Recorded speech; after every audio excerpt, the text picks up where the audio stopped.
Kush's movie review. Kush's movie review. All Quiet on the Western Front. Apparently, this is nominated for a movie. Nominated for a movie? Nominated for an award? Jesus. It's actually nominated for 9 awards. That Nine really, Academy Awards. really That is that like a yes, joke? sir. That's not a joke. You let us into this. how many awards is All Quiet on the Western Front nominated for? 9. Hilarious. Yes, it is. I see what you did there. That's fantastic. 9. Anyway, That's tell the fantastic, because we've gone through some fantastic movies in the last couple of weeks. Let's talk about war, because what is it good for? Absolutely nothing. Absolutely nothing. Tell them again. Ugh! You gotta throw that. Y'all. So we were talking about in Western, which is All Quiet on the Western Front. Oh, was you trying to speak German? Totally then? butchered that. Fantastic. I totally butchered that. So this movie is in German. You can get an English dub of it if you want. I watched it in the original German with English subtitles. It's a hard R. It's a war movie, so it is a hard R. Like, you're seeing faces exploded, you're seeing people run over by tanks, people set on fire, bombs exploding. Like, it's a hard R. It would like to be something different, but it really isn't. The most unique thing I could say about this movie is its opening, where we see the troops in the trench. They are German forces. I guess they're going after the French. Unsure at this point. However, this one guy, and he is scared for his life. He goes from his trench into the field, and when he runs out of ammo, he just takes his shovel slash stabbing tool and attacks his enemy. We get into credits. We reveal the original German title, because this is a German film, and then we go into the whole thing of like, well, this guy died. He didn't make it past 30 meters, and when he died, and we took him to his burial site, we stripped him of all his clothing and his gear, and we buried him naked. Thankfully, in a casket. Very tasteful, Germany. Good for you. That was very nice of you. But those clothes were repurposed. Anything that had a bullet hole in it was resewn, and that thing would get washed and dried, and et cetera, until it went to its new inhabitant, gentleman by the name of Paul. Last name I completely forget, because this goddamn movie is 2 hours and 28 minutes. Mike Fish, you have a question? Is David Hasselhoff in this? Not at all. Oh. Sounds like a horrible movie. Carry on. Thank you. We don't see really anything different on this, man. It's a war movie. It's the standard, typical Oscars war movie. It's weird that it's told from the German point of view. And at one point in the beginning of the film, like, they're getting, anyone who's studied history, anyone who has been to high school knows how the First World War ended. And it doesn't end very well, ... for the Germans. Okay. But the beginning of this movie, they're the German kids, and they are not over 18. They are still in high school. They are given the propaganda like, yo, you were going out there. The majority of you are coming back, and you're all going to get Bronze Stars, bro. Woo! You're going to get the highest decoration in You this get a medal. military. You get a medal. You get a medal. All right. We don't need children. We need real men in this army. And you are all real men because you're Germans. Ah! And you know what? The kids eat it all up, and they also don't understand the weight that's involved in what is happening. Where, they're making jokes like, I'm going to die in a trench. Guess what? that dude You dies in a you trench. probably are yeah. Yeah. At one point, the remaining three survivors of this group of four, and we're just beginning. The first act of this movie is focused on these beginning four. Only one of them survives, but like at one point, like they're all just like the trench is flooding because of the rain, so they have to wait it out or whatever. Like they don't have buckets; they have to use their helmet, scoop up water, and throw it out, and make sure that no one in their goddamn trench drowns. It's war is weird like that. I think that's going to Yeah, come it's up a pretty couple embarrassing times if in you go this to movie. war and you die by drowning. Several folks die by drowning in this movie. FYI. There are craters. Again, it has rained.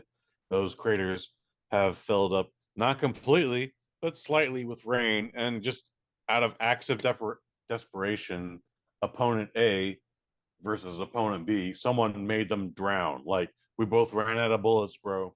Now we got to fight hand to hand. Oh, I lost my knife. You lost your knife. Now I just got to just drown you in this fucking crater. That was created by a war shell 20 minutes ago. It's a lot of crazy shit happening in this movie.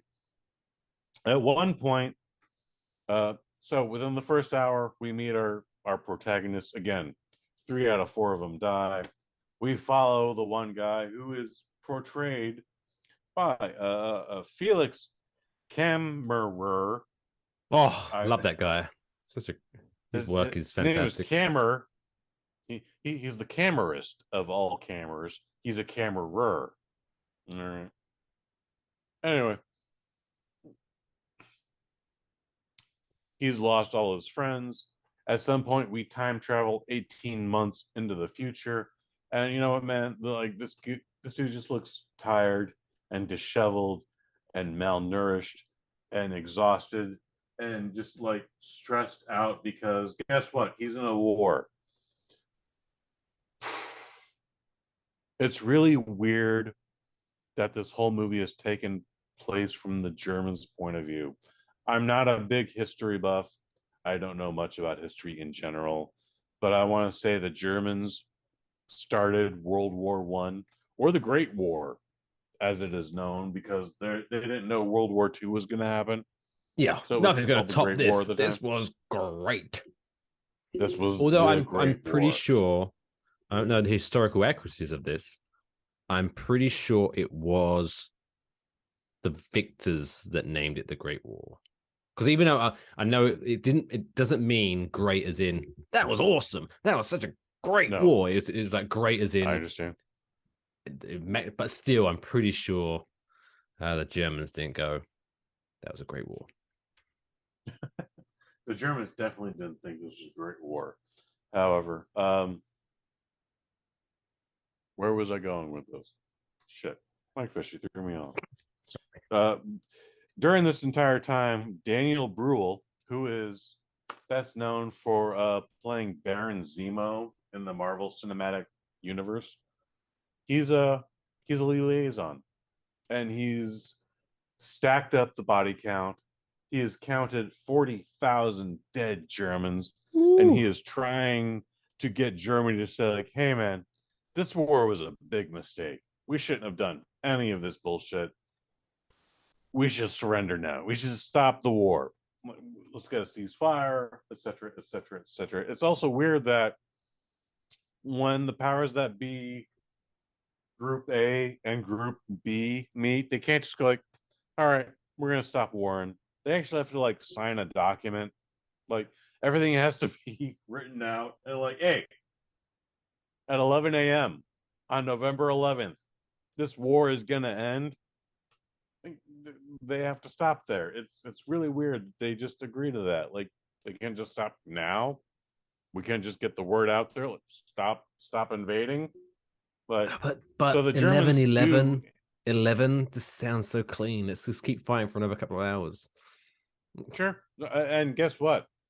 Jumping forward to the third act of the film, there's a German officer who is super petty, and he's like, I got 12 hours to fuck shit up. we're gonna fuck shit up. At guess what? At 10:30, you guys are invading France, and you're gonna fuck them all up, or as many as you can, and then we're gonna stop. And that happens. Like at one point, like the Germans are happy. Oh my god, war is so terrible. We didn't want to be a part of this. We just did it for our country. Oh my god, I'm so glad it's over. I guess we lost, but whatever. Guess what? The French are also going like, oh my god, war is so terrible. I'm so glad this is over. We were defended our country, and we went into this wholeheartedly, and we won. We can drink wine now, and in 30 minutes, nothing's possibly going to happen. Guess what? This German officer makes sure everything happens, and there's a fucking battle that happens. Like it's shit is crazy. I get why folks like this. This is the war slot for the Academy Awards. Every year we have to have a war slot. Every year we have to have something about overcoming adversity. Every year we have to have something about inside Hollywood, etc., etc., etc. with the Academy Awards.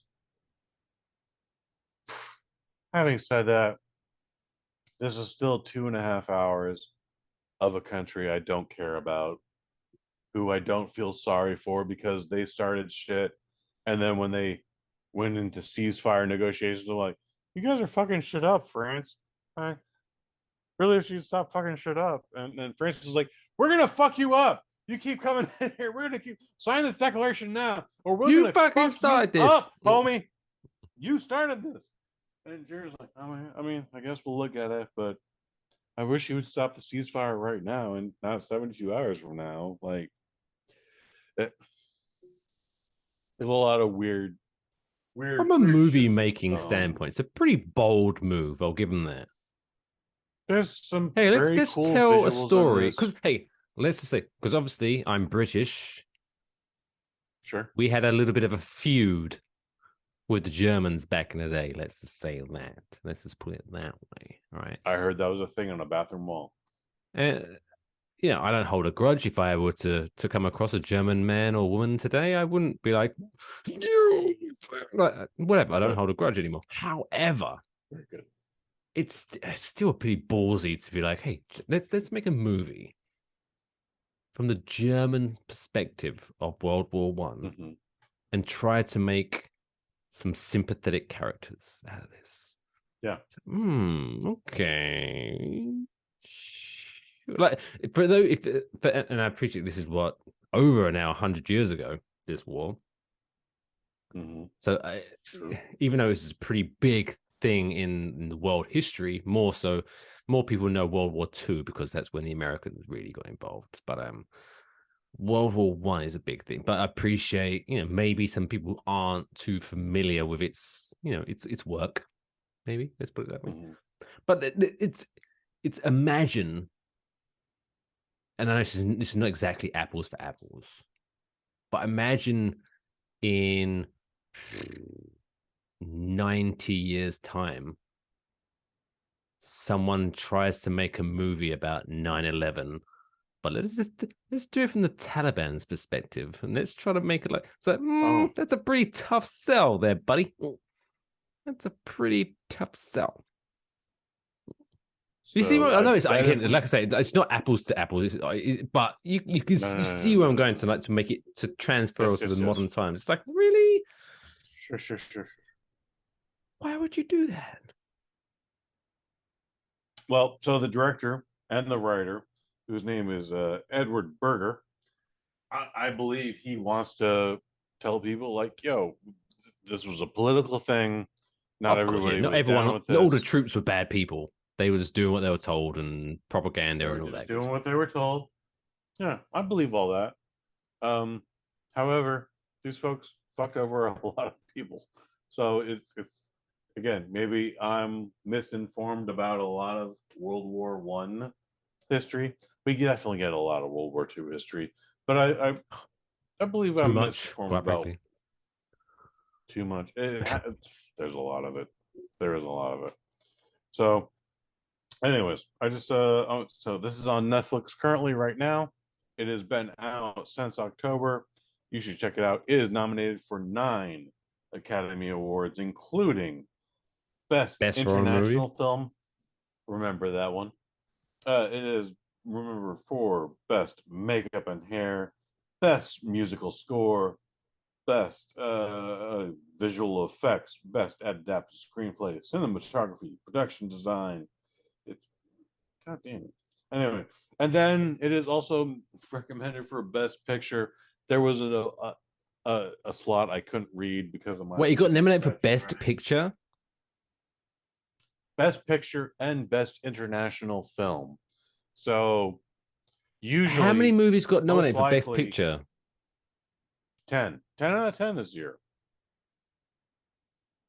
So the Academy is claiming there was only 9 movies better than this one this year. Interesting. Interesting. Interesting. They're Interesting. suggesting, not claiming, they're suggesting that 9 other movies might be better than this one. But Hmm. it's what it is. It's There's a lot of cool visuals in this film, but the story isn't any really different than what we've seen from any other war film. Regardless of whether it's told from the Americans or the French or the Germans or whoever, you know, they the message is war is hell. War It's is very generic. depressing. Yeah. War can be depressing and disappointing and Disappointing. This very this sad, war is not all up to what I thought it was gonna be. I thought this was gonna be way more fun. This is rather disappointing. Sir, I can I mean, the speak to what your manager, please? This war is in the very first 20 underwhelming. minutes, these kids think war is going to be fun. And then when they're fucking paddling out water that's going to drown their trench, one of them goes like, "Oh my God, I didn't think this was what this was going to be. This is terrible." And it's like, yeah, it's war. Stupid. You didn't know. Um, Better World War I films. Check out. Uh, damn it! It's Robert. Not Robert. I guess Robert Zemeckis had a part in this, but